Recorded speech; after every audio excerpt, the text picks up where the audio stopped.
What if I told you that the journey of one man could change the course of history? That his faith, an unwavering, radical belief in something unseen, would ultimately lead to the birth of not just one, but entire nations.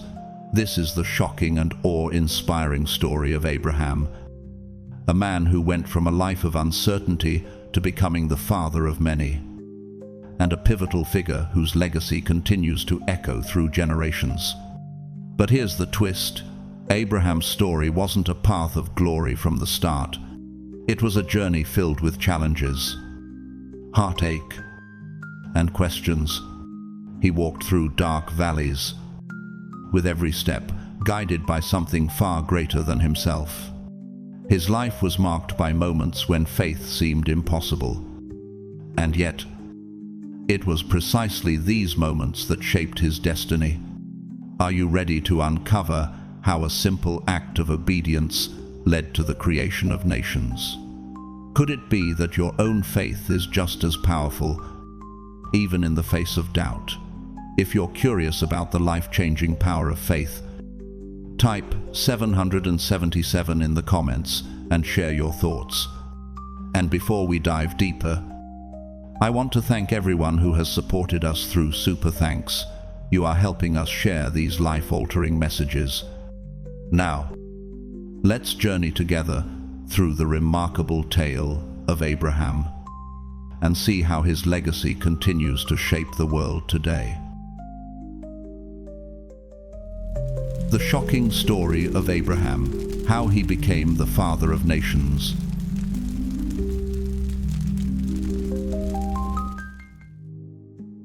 As the final brick of the towering monument to human pride crumbled into dust, marking the end of an era, a new life was beginning in the southern reaches of Mesopotamia. The great tower in Babylon had fallen nearly 250 years earlier, and now, as Noah's time on earth neared its end, a child was born, a child destined to change the course of history. Yet, the world into which he entered was no longer the one Noah had known, and not even close to the world it had been before the flood. The people, spread across the land, had become strangers to one another, divided by languages that lacked meaning and words that no longer carried truth. Their speech had grown dark, twisted with bitterness. They could hear one another, but understanding had fled. They could speak, but their words were hollow, like echoes bouncing off walls that could not respond. Communication itself had become a broken bridge, an incomplete connection between souls. In the wake of the fall of the tower, their hearts grew cold, and the faith that had once bound them together was slowly erased. The God who had shaped them in his image, the Creator whose hands had formed the stars and the earth, was forgotten. In his place, they worshipped gods of their own creation, gods made of wood and stone, crafted with hands that knew not the meaning of life. These idols, these lifeless forms, had ears, yet they could not hear the cries of those who worshipped them. They had mouths, yet their words were silent. In their desperation, they sought guidance from the lifeless, from things that were never meant to be worshipped. Sticks, once used to guide or direct, were now seen as oracles, offering wisdom without substance. The dead were called upon for counsel, as if their voices could still influence the living. But what good is counsel from a lifeless figure when the wisdom of the Creator had been abandoned? Is it not easier to worship that which you control?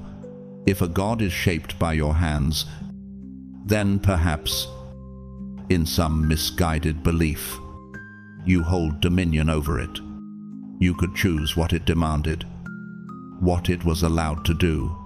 You could decide the rules and shape the path, thinking that in the act of crafting your God, you gained the power to shape your own destiny. The scattered people, each in their corner of the world, now wandered in a labyrinth of confusion, each creating their own path, their own idea of right and wrong. Each person had their own version of truth, in their own understanding of life's purpose, yet none of them seemed to know that true life could never come from the hands of man. It was a self-perpetuating cycle, a world lost in its own creations, desperately trying to fill the void left by the absence of the one true God. Would they ever find their way back to the Creator? Or were they doomed to follow the shadows they themselves had made? And so the story begins. In a world that had traded divine truth for man-made lies, would this child, born in the shadow of this broken world, be the one to restore what had been lost? Only time would reveal the truth hidden in this new life. In a quiet, seemingly insignificant corner of the world, 140 miles southwest of the fallen ruins of the Great Tower, a child was born whose name would change everything. His father, Terah, a common man from the town of Ur in the land of the Chaldeans, welcomed his son into the world.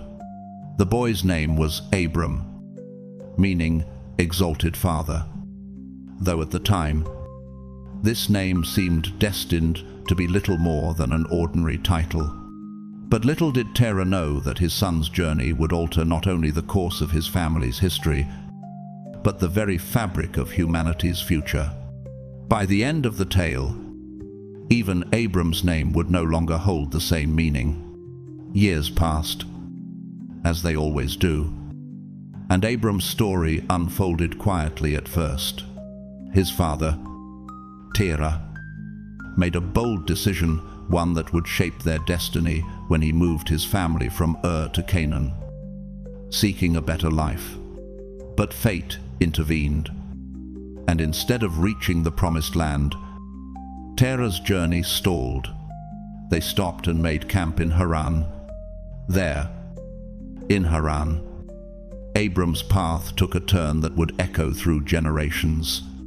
While his father had made a stop, Abram was called to go further, to embrace a destiny that Terah had not been able to fulfill. The Lord spoke to Abram in a moment that would forever mark the beginning of a new covenant. Go from your land. Go from your relatives. Go from your father's house to the land that I will show you. God commanded, I will make you into a great nation. I will bless you. I will make your name great, and you will be a blessing. I will bless those who bless you, and I will curse anyone who treats you with contempt. All the peoples on earth will be blessed through you, though it may sound strange at first. Ancient Hebrew readers knew something about Abram's past that we often forget today. Abram and his family were not yet worshippers of the one true God. They were polytheists, pagans who worshipped many gods, following the ways of their ancestors. The God of Abram had not yet become the center of their worship, and yet, even in their ignorance, God's mercy was already at work. Abram and his family were not condemned for their previous ways, nor were they punished for the false gods they had served. Instead, God's mercy provided them with a chance to start anew. God's mercy, as it turns out, is the pivotal theme of this story, one that will continue to unfold throughout Abram's journey. It is in his mercy that Abram is given a choice, a path that will ultimately define not just his life, but the entire future of humanity. God offered him the chance to honor the one true Creator, to choose his path, or to turn away and remain in the embrace of the idols of his past. Here, before Abram was a tree of life, the choice to follow the true God or another tree, the tree of deciding what is right and wrong for himself. It was a choice between walking in the light of divine revelation or clinging to the darkness of self-made gods. The choice however, was not an easy one. Abram stood at a crossroads, just as we all do in moments of decision. The pull of his past, the comfort of the familiar, and the promises of other gods must have seemed tempting. But despite the weight of those temptations, Abram chose to trust the God who had revealed himself to him. He chose the tree of life. Abram went as the Lord had told him. With him went his wife Sarai, his nephew Lot, and all their belongings, everything they had gathered during their time in Haran. At 75 years old, Abram set out for the land of Canaan, knowing that God's promise was far greater than any earthly comfort. This is where the story truly begins. Abram's decision to obey the Lord was not just the beginning of his own journey, but of a larger story that would echo throughout the ages. For through his obedience, the course of nations would be altered. God's mercy, which withheld punishment, would be the very thing that launched Abram into the heart of his divine plan. And in the generations that followed, every step Abram took would lead him closer to fulfilling God's promise, a promise that would bring blessings not just to him, but to all the nations of the earth. As Abram and his company journeyed into the land of Canaan, they came to the site of Shechem, where they found an ancient oak tree, known as the Oak of Moreh. There, under the shade of that old tree, the Lord appeared to Abram.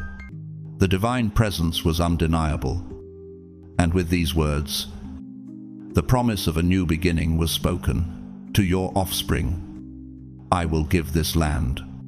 In that moment, the land that had seemed barren and distant was now destined for Abram's descendants.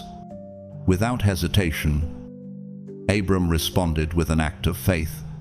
He built an altar to the Lord, dedicating the place to the God who had revealed himself to him. From Shechem, Abram journeyed to the hill country east of Bethel. There, with Bethel on the west and Ai on the east, he pitched his tent and once again built an altar, calling upon the name of the Lord. His faith was growing, but with every step, he was reminded that the road to fulfillment was not a smooth one. And so, with the sound of divine promises ringing in his ears, Abram continued his journey, moving by stages to the Negev, the arid southern part of the land. But as they moved across the land, a harsh reality set in. The land of Canaan, while promised by God, was also a place of struggle. A severe famine swept over the land, and the ground that had once seemed so rich and full of potential now seemed barren and unforgiving. Doubt began to creep into Abram's heart. Had he truly given up everything he knew to follow a God he barely understood? Was this the life he was meant to lead? Abram began to question the very path that he had walked, wondering if his trust in the Lord had been misplaced. In the face of this uncertainty, Abram made a decision. He commanded his company to leave the land that God had called them to and flee to Egypt. The land that had once been promised to him now seemed uninhabitable, and the fear of starvation pushed him to seek refuge in a foreign land.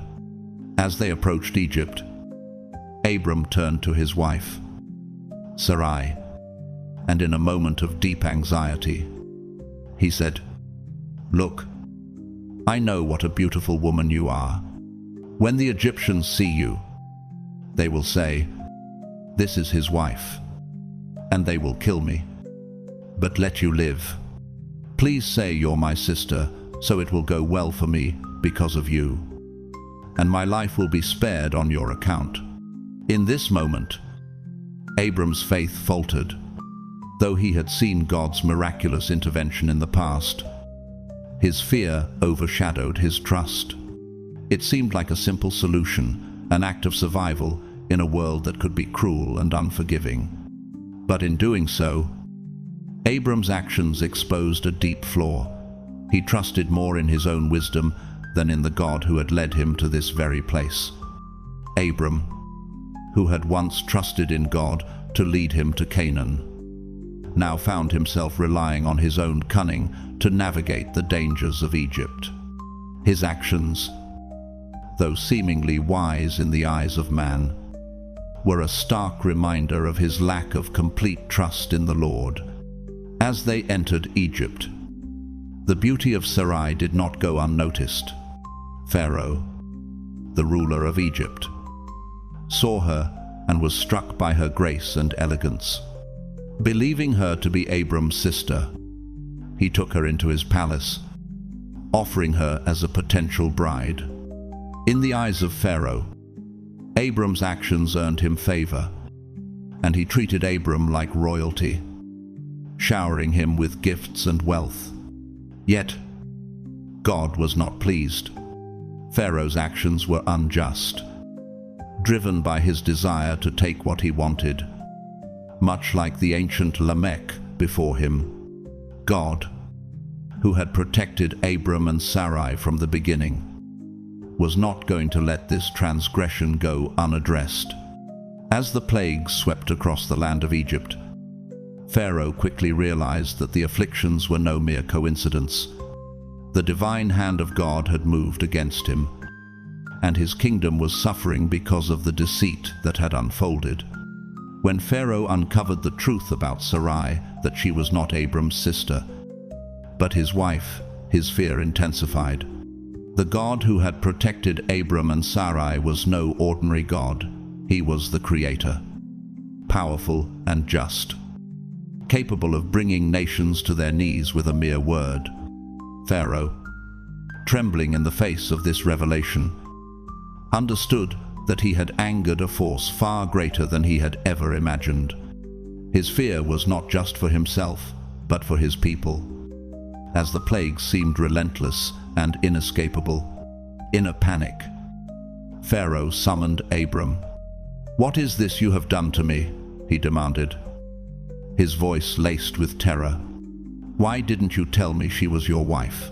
Pharaoh's anger was evident, yet it was mixed with awe for the God who had taken such swift action.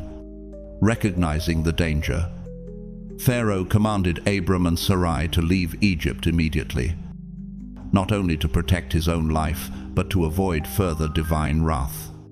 And so, to Abram's surprise, Pharaoh sent them away with a generous gift, a multitude of possessions. It was a strange and bitter twist of fate. Abram had deceived Pharaoh, but it was Pharaoh who, fearing God, ensured that Abram and his family left with riches beyond their expectations. Though Abram had narrowly escaped disaster, his troubles were far from over. As the years passed, Abram's wealth grew, and with it, the size of his family and his flocks. But the land was not large enough to sustain all that Abram had. The tension between him and his nephew Lot became unavoidable.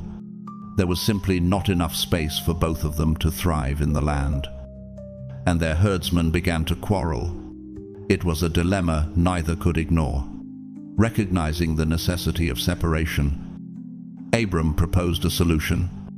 He turned to Lot and said, "Let there be no strife between us, for we are kinsmen. The whole land is before you. If you go to the left, I will go to the right. If you go to the right, I will go to the left." Abram, though the elder and the one to whom God's promises had been given, was willing to offer Lot the first choice of the land. His generosity and faith were evident in this moment of decision. He trusted that God would provide for him, no matter where he went. Lot, seeing the lush plains to the east near the cities of Sodom and Gomorrah, chose that fertile land, heading towards Zoar, a city nestled in the plains. Little did he know that he was walking towards a place that would soon be known for its wickedness, a place that would soon face the judgment of God. But for now, the choice seemed wise. and Lot moved in that direction, settling near the cities of Sodom and Gomorrah, unaware of the destruction that awaited. Meanwhile, Abram turned his gaze to the west, where he pitched his tents near the oaks of Mamre in Hebron. The land there was quieter, more peaceful. It was there, under the shelter of the oaks, that Abram settled, finding rest in the land that God had promised him. And once again, as he had done before, Abram built an altar to the Lord, reaffirming his commitment to the God who had led him from Ur, through Haran, and into this promised land.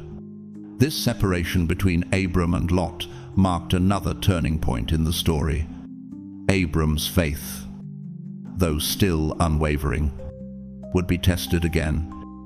But for now, the decision to separate seemed to open new paths for both men.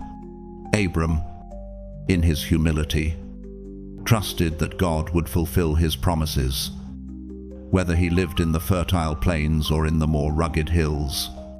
And, as for Lot, his choice would soon lead him into dangerous territory. But it was a choice he made, guided by his own eyes and not the heart of God. The stage was set for the unfolding of God's plan in ways that neither Abram nor Lot could yet understand. As Abram stood in the valley of Shaveh, a moment of great significance unfolded.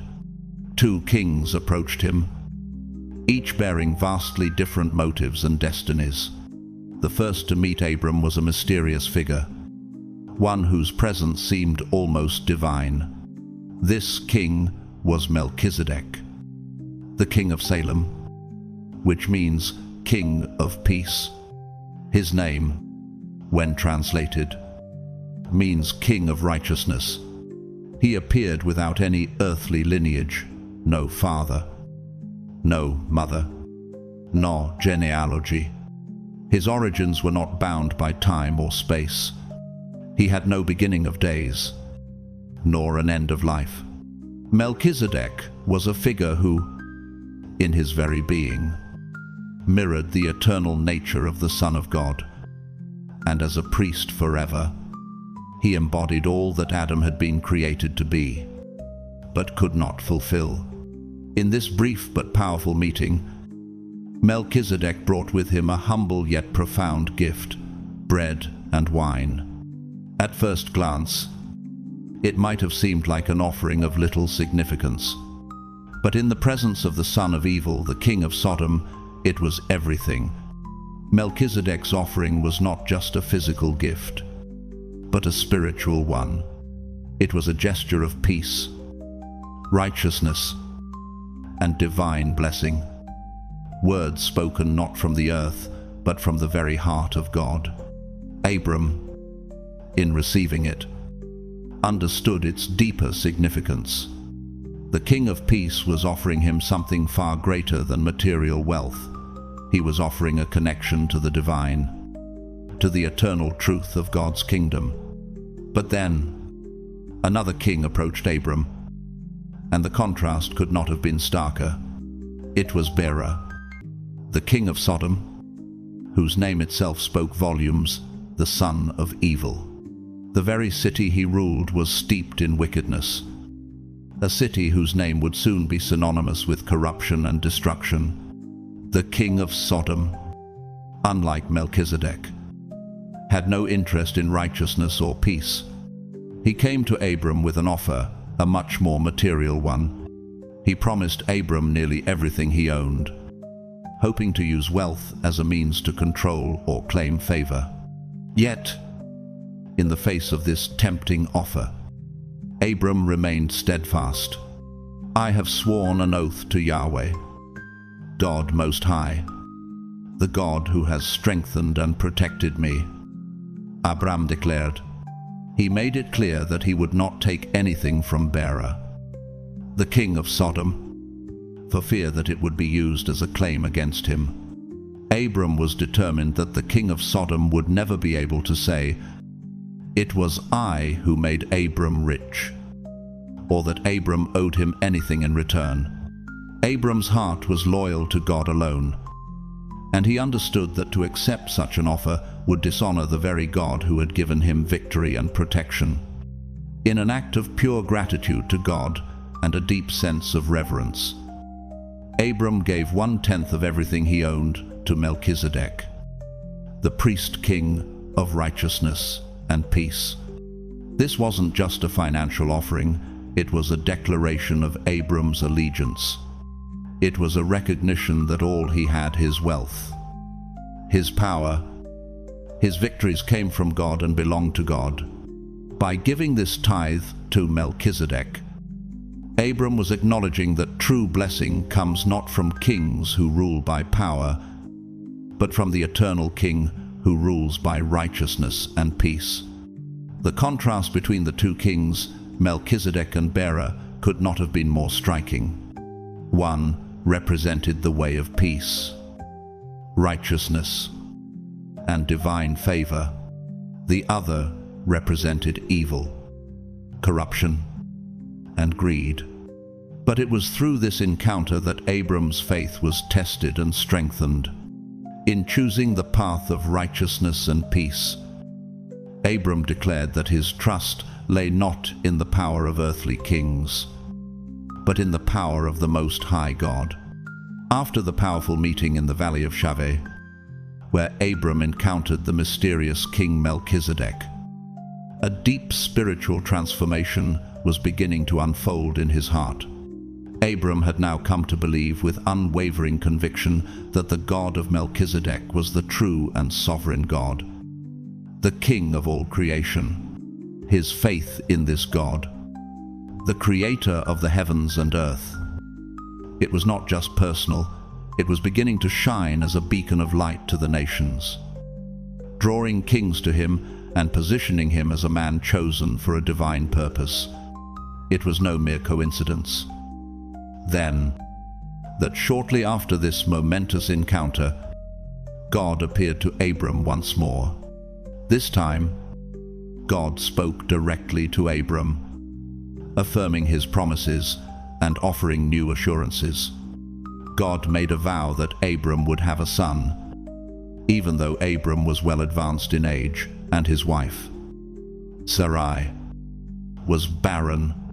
You will have a son, God declared, and your descendants will be more numerous than the stars in the sky. The promise was not only of offspring, but of land, a land that Abram stood on in that very moment, the land of Canaan. To you and your descendants, I will give this land as a possession, God said, making it clear that this land, which had seemed so vast and foreign, would one day belong to Abram's heirs.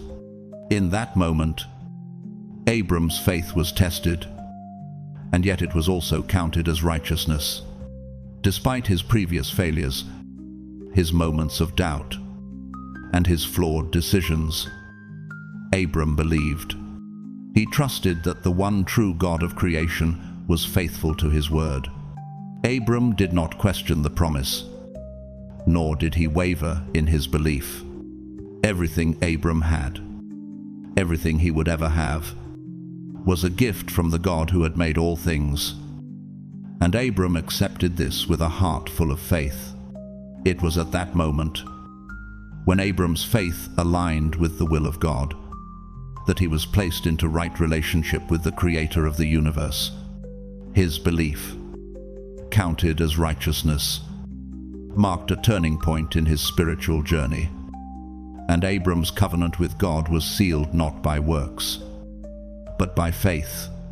Abram, in that instant, stood as the epitome of righteousness, not because he was flawless, but because he believed in the one true God.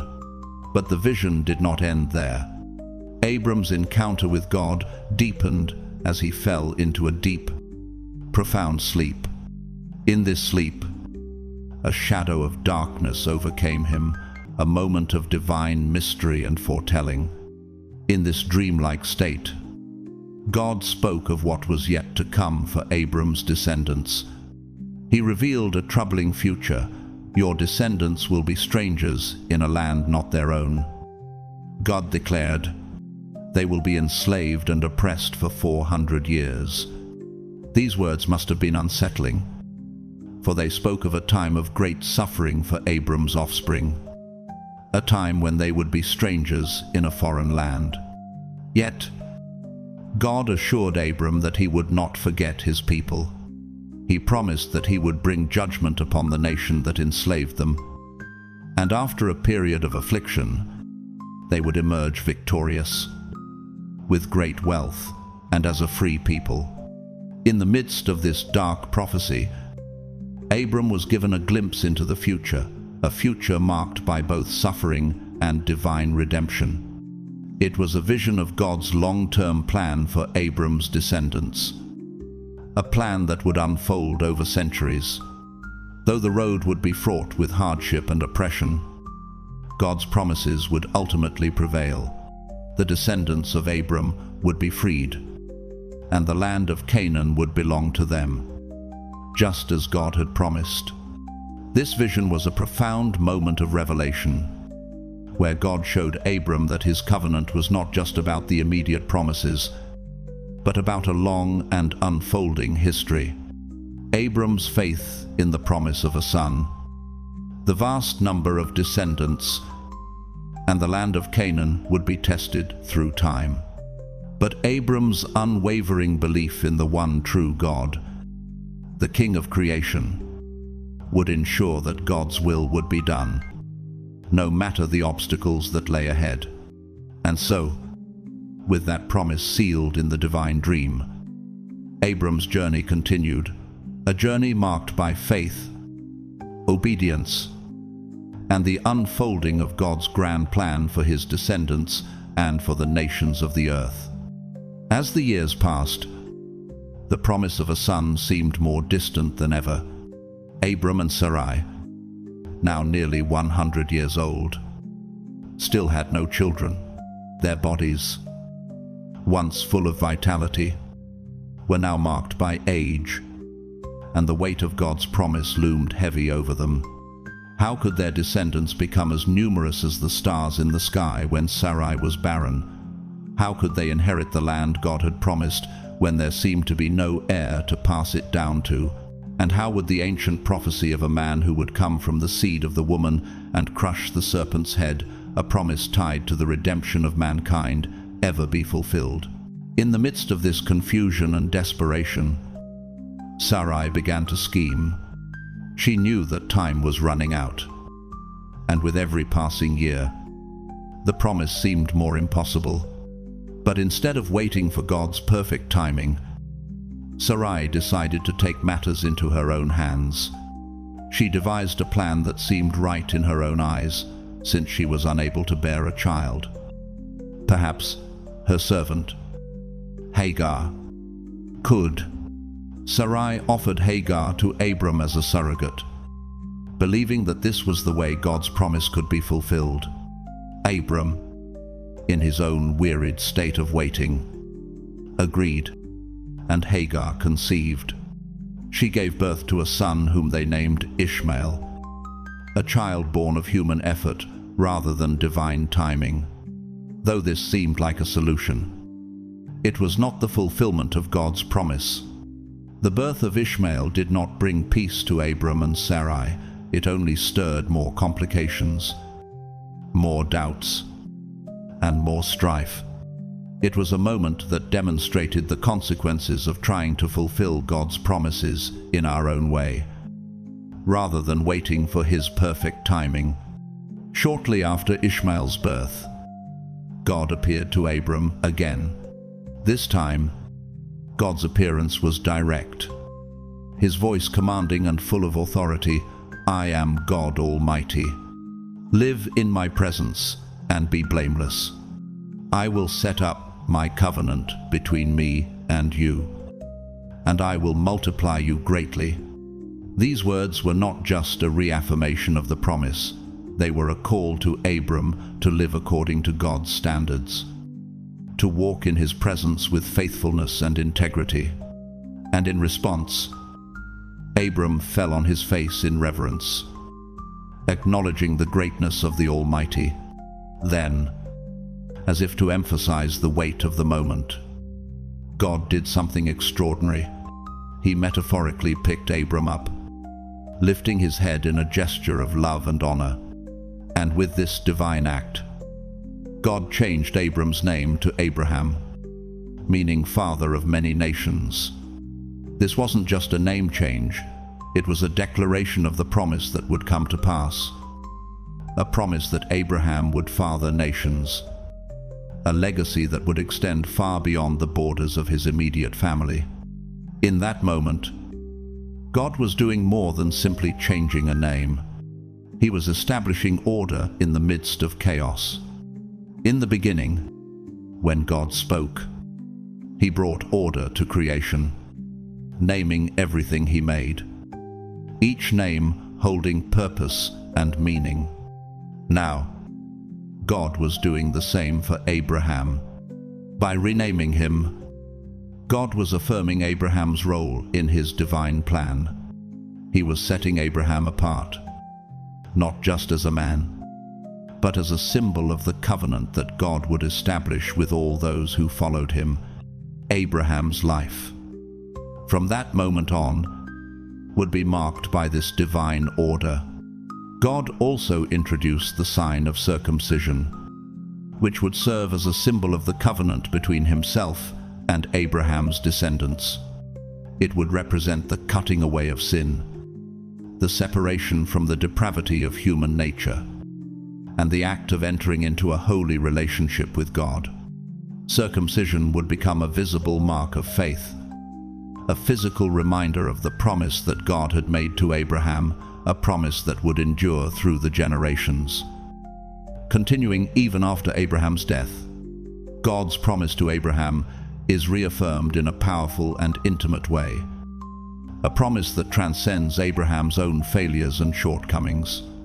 Despite the repeated moments when Abraham and his family choose to act according to their own understanding, and despite the times when they decide to do what seems right in their own eyes, God's word stands firm. The covenant God made with Abraham will not be broken. Even when Abraham and his descendants fall short, God's faithfulness remains unshaken, and He assures Abraham that from him a mighty king will come, one who will ultimately fulfill the promise that the snake crusher would emerge from the seed of the woman, bringing restoration to the world. The light of that promise, the hope of redemption, shines clearly from the early chapters of this story. It begins to fill the hearts and minds of God's people. For in the promise made to Abraham, the seed of salvation is already being planted. The narrative is not just about a family's journey, but about the unfolding of God's grand plan for the world. A plan that will one day culminate in the coming of the Messiah, the one who will crush the head of the serpent. In this moment, God does not just speak to Abraham but to Sarai as well. God changes her name, calling her Sarah, which is also derived from the meaning of princess. The addition of the H in her name is no mere formality. It aligns her more powerfully with the God of creation, symbolizing her role in God's divine plan. Sarah, too, is now part of something much larger than herself. Through her, the children that she and Abraham will bear together will not simply be descendants, they will be agents of God's rule on earth, subduing it and bringing it under His divine authority. Time passes, and 1 year after this encounter, God appears once again to Abraham and Sarah, this time by the oaks of Mamre. Abraham, now 99 years old, is well beyond the age of fathering children. Sarah, too, has lived a life marked by years of barrenness, a life that seemed to leave little room for hope. Yet, God speaks to them again with a promise so impossible that it can only be the work of a divine creator. In 1 year, God declares, "I will bless you with a child." Meanwhile, as the sun began to set, God moved toward the oaks of Mamre, gazing out over the valley. His heart, filled with righteous anger, was burdened with the decision to destroy the cities of Sodom and Gomorrah. These cities, once part of his creation, had become the epitome of idolatrous wickedness. Their corruption had perverted every concept of righteousness and justice, and now their judgment was certain. The very city where Lot and his family had pitched their tents, believing in its protection, would soon face divine wrath. But God was not merely a judge, he was also a teacher. Abraham, now deeply grafted into this relationship with the one true God, was about to be tested. Since the time when humanity was cast out of the Garden of Eden, it had been promised that one day a man would come to crush the head of the serpent, to defeat evil once and for all. This man, who would restore order and justice to creation, would rule as God intended Adam to rule righteously and justly. But to fulfill this role, he would first have to demonstrate the strength of his character.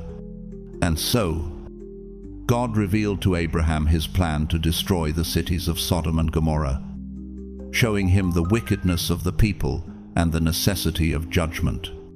But Abraham, in his newfound relationship with God, could not simply sit back and accept this fate. His heart, aligned with God's, could not ignore the potential for mercy. Even in the face of such evil, Abraham, embodying the spirit of justice, began to plead with God. He asked, "If there are 50 righteous people in the city, will you still destroy it?" God, in his infinite mercy, agreed. If 50 righteous people could be found, he would spare the city. Abraham pressed on, asking God, "What about 45? What about 40? What about 30? Each time, God agreed. He would spare the city for the sake of the righteous, even if just a few could be found. But Abraham did not stop there. With a humble yet bold heart, he continued, asking, "What about 20? What about 10? Finally, God relented. If there were just 10 righteous people, he would spare the city for their sake. This exchange between God and Abraham was not just a negotiation, it was a demonstration of the righteousness that Abraham now shared with God. God's heart is one of justice and mercy, and he desires for his people to understand both. But as the conversation drew to a close, God sent 2 angels to investigate the city. Their mission was to find the righteous, to see if there were even 10 who aligned with God's concept of justice and righteousness. Upon entering the city, the angels, appearing as ordinary men, were immediately noticed by Lot. Recognizing them for who they truly were, righteous and royal beings, Lot bowed low in reverence and invited them to his home. He urged them not to linger in the town square, knowing the wickedness of the people there. Reluctantly, the angels followed Lot, entering his home. But the peace was short-lived. As night fell, a mob of men from the city surrounded Lot's house. The crowd, consumed by evil, demanded that Lot send out the 2 men so that they could commit unspeakable acts of depravity. The wickedness was so overwhelming, the sin so pervasive, that it threatened to breach the door and claim the visitors for itself. But in that moment, the angels intervened. They struck the men with blindness, halting their wicked pursuit. The time for judgment had come. The angels, now revealing their true purpose, warned Lot and his family to flee the city, for its destruction was imminent. Early the next morning, as the city slept, Lot and his family hastened to escape. They ran for their lives, leaving behind the place of their dwelling, knowing that the wrath of God would soon be upon it. And as they ran, the sky above them grew dark, and suddenly fire and sulfur rained down from the heavens, a terrifying manifestation of divine judgment. As the chaos of creation unfolded once more, the cities of Sodom and Gomorrah were consumed in flames. The destruction was total, a reversal of all that God had created, undoing the order of the world once again. But Lot's family, by God's mercy, was spared, though not without its own cost. As they fled, Lot's wife, caught by a lingering look back at the destruction, turned into a pillar of salt, a sobering reminder of the cost of disobedience. In the aftermath of the fiery destruction, the promise of God's justice was clear. The cities of wickedness were utterly destroyed, and the righteousness of God stood in stark contrast to the depravity of humanity. Yet, through it all, there was mercy, mercy for Lot and his family, mercy for those few who could escape the wrath. And so, the light of justice continued to shine in the hearts of God's people. As the story of Abraham's faithfulness and God's covenant unfolded further into the tapestry of history, after witnessing the destruction of Sodom and Gomorrah, Abraham stood in the aftermath, reflecting on the devastating judgment that had fallen upon the cities. Despite his earlier plea with God for mercy, the cities had been destroyed because not even 10 righteous people could be found. The weight of this realization settled on Abraham's heart, and with a sense of renewal and resolve, he made the decision to move his family to the Negev. It was, in a way, a reset for him, a fresh start with his new name, his new identity in God, and the mercies that were still at work in his life. The journey took them back to a place that felt familiar, a place from where their journey had once begun. But as they settled into this new chapter of their lives, the echoes of their past failures and fears followed them in an almost comic series of events. It was here that Abraham once again faced the same situation that had occurred years before. This time, it was not Pharaoh, but Abimelech, the king of the land, who desired Sarah to be his wife. Abraham, perhaps out of fear or doubt, once again resorted to his old deception, claiming that Sarah was his sister, not his wife. That night, God visited Abimelech in a dream, warning him of the consequences of taking another man's wife. "You are as good as dead," God told the king, for Sarah was a married woman. Abimelech, in his confusion and innocence, pleaded for mercy, saying, "Lord, will you destroy a righteous nation?" He revealed that he had acted in ignorance, not knowing the true identity of Sarah. At that, God's justice and mercy were intertwined. He revealed to Abimelech the truth about Sarah's identity and assured him that his innocence was acknowledged. God's power, even over kings, was made clear, and in his fear, Abimelech moved quickly to make amends. He gave Abraham a generous gift of possessions, offering him and his family the freedom to dwell in the land as they pleased, without fear of interference. It was a humbling moment for Abraham, who had witnessed God's intervention once again, this time not through destruction, but through protection. It was after this event that God visited Sarah, and in his perfect timing, she conceived. She bore a son, and they named him Isaac, which means laughter. Isaac the promised child, was the fulfillment of God's word to Abraham and Sarah. He was the seed of the woman, the one through whom the covenant promises would be carried forward. Isaac's birth marked the continuation of the divine plan, a plan that had been set in motion long before, a plan that would bring blessing to the nations through Abraham's descendants. But even as Isaac was born and the promises of God seemed to take root, another chapter of Abraham's journey unfolded. Sarah, who had longed for a child, now found her heart unsettled by the presence of Hagar and her son Ishmael. In a moment of jealousy and fear, Sarah demanded that Abraham send Hagar and Ishmael away into the wilderness.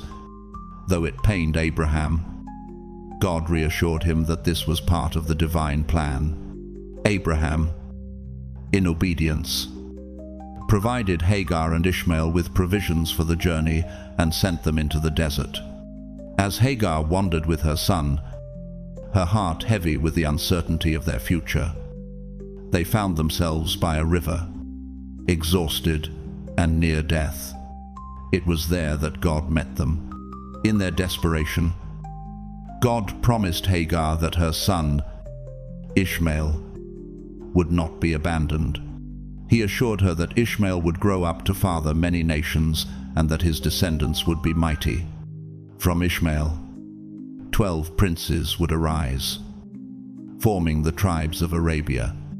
God's promise to Hagar was a reminder that his plans were not limited to Isaac alone, but extended to all the children of Abraham, even those born through circumstances of human frailty.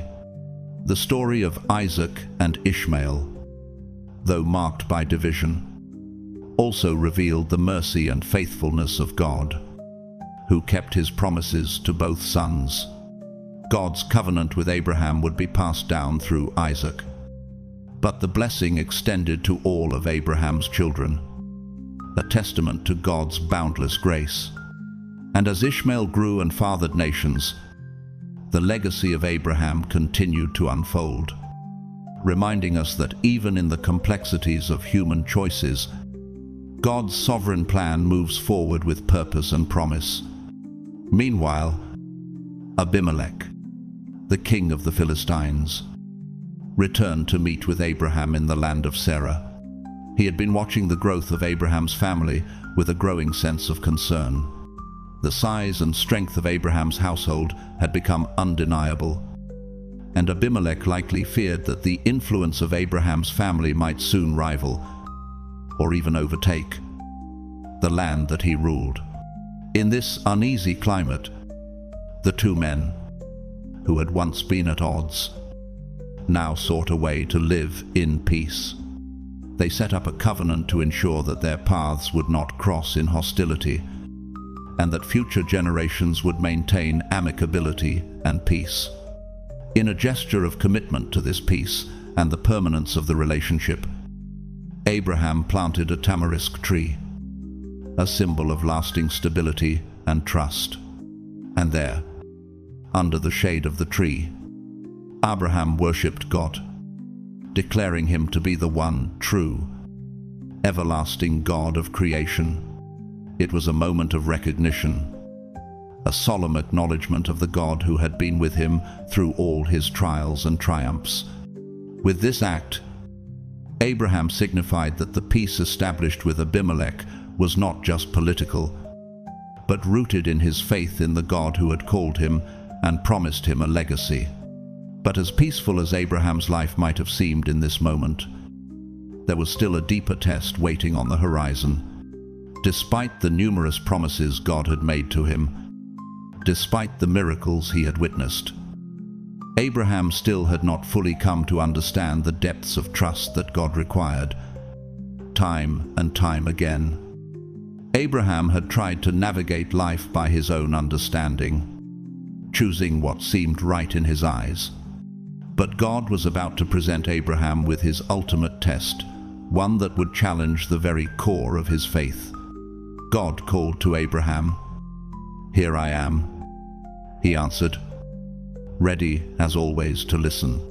But this time, God's words were different, and their weight was heavier than anything Abraham had heard before.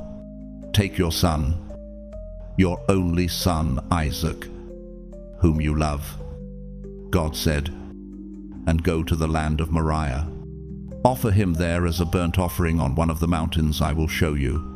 The command was clear, yet it defied all reason. Isaac, the long-awaited promise, the child of laughter, the one through whom God's covenant would continue, was to be sacrificed. It was a test beyond comprehension.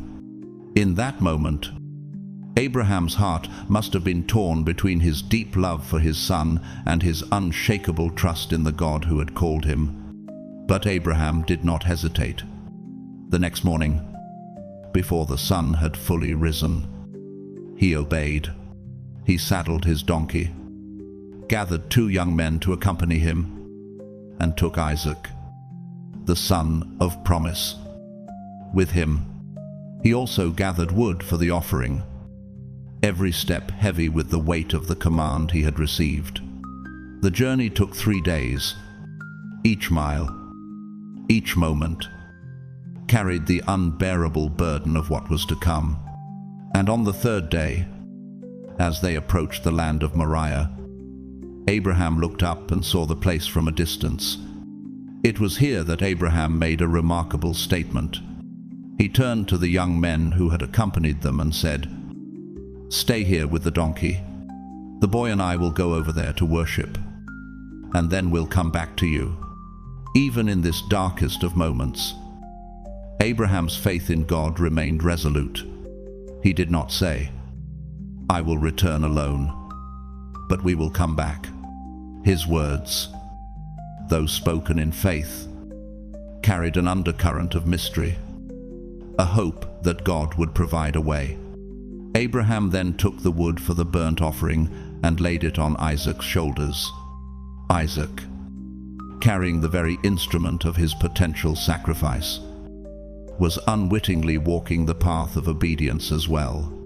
As they ascended the hill together, father and son, there was a heavy silence between them. Isaac, aware of the offering rituals, looked at his father and asked, "Father, the fire and the wood are here, but where is the lamb for the burnt offering?" Abraham's heart must have clenched at the question, but his response was both prophetic and faithful. God will provide for himself the lamb for the burnt offering. "My son," they continued up the mountain, the shadow of what was to come hanging heavily over them. The mountain that Abraham and Isaac climbed would come to bear many names over the centuries. It was called Moriah, the place of testing, but in time, it would come to be known in Aramaic as Golgotha, the place of the skull. It is a place that would one day become the site of another father, another son, and another offering. Just as Abraham offered Isaac, so God the Father would offer his only Son, Jesus Christ, to be the sacrificial lamb for the sins of the world. Has Abraham made a terrible mistake? This is the question that lingers as we reflect on the moment when God commanded him to sacrifice his son, Isaac. Abraham, who had pleaded so fervently for the life of his nephew Lot, who knew firsthand the depths of God's mercy and justice, finds himself in a position where silence is his only response. Why does he remain so quiet when it comes to the life of his own son? After all, he had spent years bargaining for others, interceding on behalf of the wicked cities, and standing boldly in the face of God's wrath. Yet when it comes to his own flesh and blood, he does not speak up, not once. To be fair, Abraham's life itself had been given to him by the God he now worships. All that he has, the promise, the wealth, the covenant, and most poignantly, Isaac was a gift from God. But this moment is not just a test of obedience, it is a test of trust in God's faithfulness. Will God's mercy fail him? Will God still be merciful, even when Abraham's faith appears to fall short? Could this act of obedience, the sacrifice of Isaac, be the very failure that might break the covenant that God had so carefully crafted with him? It's easy to look at Abraham's silent surrender and question his motives. Yet, perhaps his silence is not one of failure, but one of complete surrender, an expression of trust in God's sovereignty. For, in truth, the very question of God's mercy is at the heart of this test. Will God fail those whom he has called righteous? Abraham, though struggling with the weight of his own faith, presses forward in obedience, knowing that the God who gave him Isaac is the same God who can provide a way out of this unspeakable situation. As Abraham's hand rises, holding the sharpened knife, the silence is broken by the voice of God calling out, "Here I am." And in that moment, the world shifts. Do not lay your hand on the boy. God says, don't do anything to him. For now I know that you respect me as a God above all other gods. God's intervention is a profound display of mercy, one that not only saves Isaac's life, but also reassures Abraham that his faith has been tested and found faithful. God had watched Abraham's heart, and he knew that Abraham's love for God was greater than his love for his son. But that love was also tied to a deep trust in God's goodness and his ability to provide. Abraham looks up, and there, caught in the thicket by its horns, is a ram, God's provision for the sacrifice. In this moment, Abraham's faith is sealed, and he offers the ram in place of his son.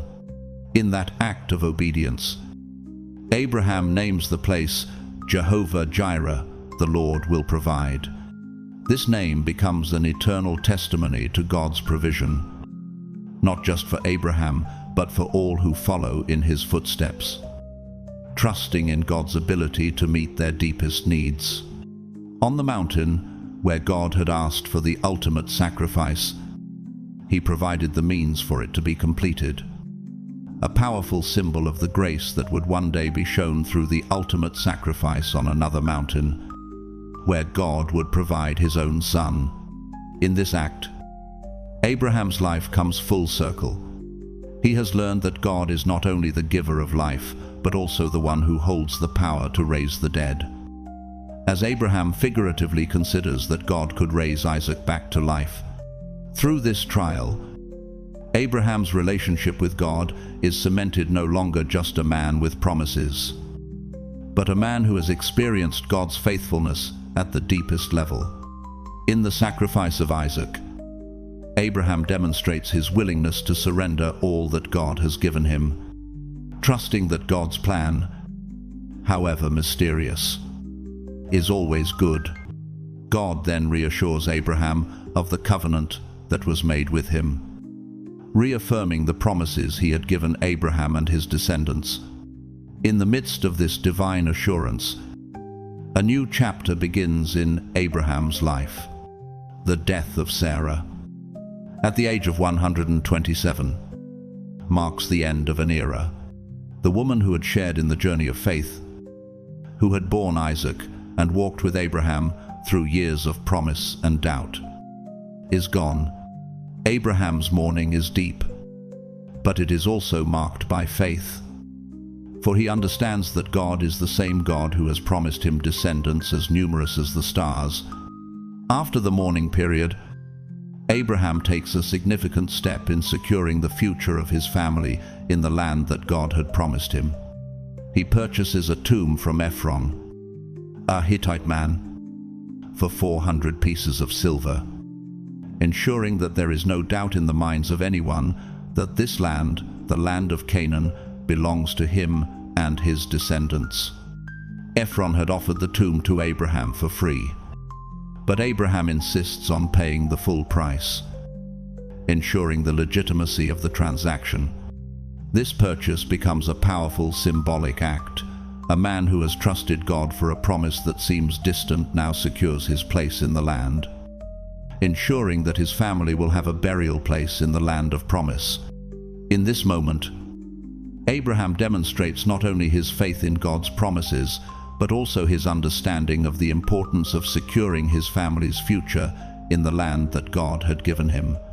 His actions speak of a man who has learned the lessons of faith, sacrifice, and trust in God's provision through both the trials and the blessings.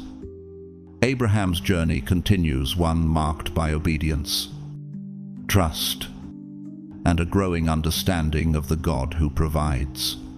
Before Abraham's life came to its close, he took a second wife named Keturah, and together they had many children. His years stretched to 175, and upon his death, Abraham was buried by his two sons, Isaac and Ishmael, who came together in unity under their father and their shared faith in the one true God.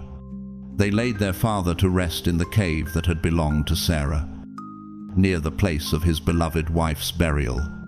In this final moment, we see a poignant symbol of reconciliation, not just between father and sons, but between generations, with Isaac and Ishmael, once divided, now united in honoring their father's legacy.